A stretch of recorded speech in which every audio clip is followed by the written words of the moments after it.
हाँ, चलो देखो, गंगा पढ़ लिया अमन ने, सिंधु पढ़ ली और ब्रह्मपुत्री, हिमालय से निकलने वाली तीसरी नदी ब्रह्मपुत्रा नदी। कहां से?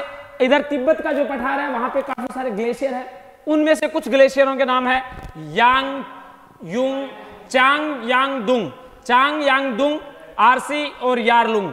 यहां से निकलती है एक नदी जिसका नाम है सांगपो। क्या नाम है? सांगपो। सांगपो भारत में प्रवेश करती है नामचा बरवा पर्वत के पास से। कौन सा? नामचा बरवा के पास में एक काफी गहरी घाटी बनाती है और घूम जाती है, पूरी यू टर्न ले लेती है भारत के लिए, और भारत में घूम करके एक दर्रा है, उस दर्रे से प्रवेश करती है। दर्रे का क्या नाम है? यांग यांग यापला दर्रे से। और ये अरुणाचल में जब बहती है तो अरुणाचल में इसका क्या नाम है? दिहांग। अरुणाचल में इस नदी को दिहांग नदी कहा जाता है, और अरुणाचल से आगे आती है असम की साइड तो इसे ब्रह्मपुत्री नदी कहा जाता है। ब्रह्मपुत्रा नदी जो ही बांग्लादेश में पहुंचती है तो इसे क्या कहा जाता है? जमुना कहा जाता है। क्या कहा जाता है? इसे जमुना कहा जाता है। जमुना के बाद में इसमें आके मिल जाती है गंगा। क्या मिलती है? अरे गंगा। बताया था गंगा किसमें मिलती है? ब्रह्मपुत्रा में जाकर के मिल जाती है गंगा। जो ही गंगा इसमें मिलती है तो इसका नाम हो जाता है पद्मा। क्या हो जाता है? पद्मा। पद्मा होने के बाद में भारत के एक राज्य मणिपुर से एक नदी निकलती है जिसका नाम है मेघना। क्या है? तो इसका नाम यहां ये मिलने के बाद क्या हो जाता है? मेघना हो जाता है, और लास्ट में जाकर के सुंदरवन का डेल्टा बनाई देती है। याद रह जाएगा। एक अपने दिबांगा है कि नहीं है? दिबांगा, हाँ, तो दिबांगा, दिबांग एक नदी है, वो इसकी एक सहायक नदी है ब्रह्मपुत्रा की। कौन सी है? दिबांग। दिबांग के साथ साथ में लोहित, दिसांग, लोहित, हाँ, लोहित, दिसांग और धनसिरी, ये चार नदियां इसे मणिपुर, मेघालय, नागालैंड वाले क्षेत्र से आकर के इसके अंदर मिलती है। और यहां एक तीस्ता नदी पढ़ा था हमने हिमालय के विभाजन के समय, वह इसी में मिल जाती है। को क्या नाम है? तीस्ता। तीस्ता नदी इसी के अंदर जाकर के मिल जाती है। एक नदी मानस नदी, मानस भी इसके अंदर यहां असम से मिल जाती है। असम के साइड में एक नदी में लंबी कर देता हूं जिसका नाम है मानस। क्या है? मानस। ये इसके अंदर मिल जाती है। इसकी टोटल लंबाई 2900 किलोमीटर है। याद रखना, इसके नामों को आपको याद रखना है। सबसे बड़ी बात यही है, ये जब आसाम में पहुंचती है तो इसका रास्ता है वो ऊपर से देखने से गुंथा हुआ लगता है। चोटी गुंथती है ना लड़कियां, वैसे ये गुथी हुई नदी है आपस में, तो गुंथित नदी भी कहा जाता है इसको। क्या कहा जाता है? गुंथित नदी। कौन सी ऐसी नदी है जिसका मार्ग गुंथित है? पता ही नहीं चलता। अब जब मार्ग की बात करूं मैं, बना लिया कि आपने? फटाफट लिख लो।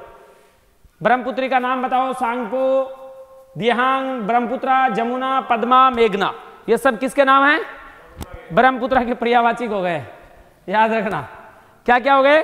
सांगपो, दिहांग, ब्रह्मपुत्रा, जमुना, पद्मा, मेघना। कौन कौन सी नदियां इसके राइट साइड से मिलती है? मानस और तीस्ता नदी। और लेफ्ट साइड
बात यह है कि यहां एक बहुत सा बड़ा द्वीप है जो दुनिया का सबसे बड़ा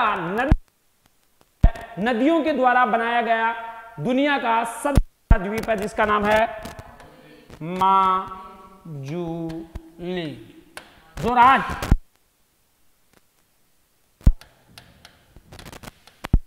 भी घूमने खूब। जोरहाट, जोरहाट, हाँ जोरहाट जगह भी है, असम में जाओगे ना जोरहाट, पहले खूब जाते थे हम, पिछले 2-3 सालों से नहीं गए। जोरहाट मांजुली काफी सारे द्वीपों का निर्माण करती है। गुंथित नदी है, कौन सी नदी है? गुंथित बोल सकते हो, गुंथित नदी है, याद रहेगा गुंथित नदी।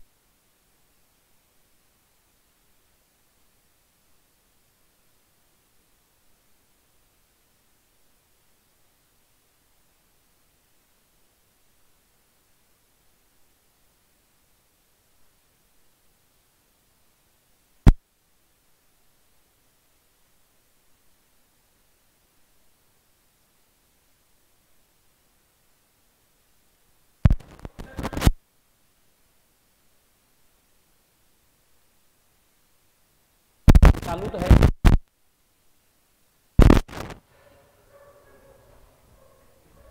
हेलो, प्रायद्वीपीय पठार की नदियां, अच्छा उधर जाने के बाद ये कैच नहीं करता है।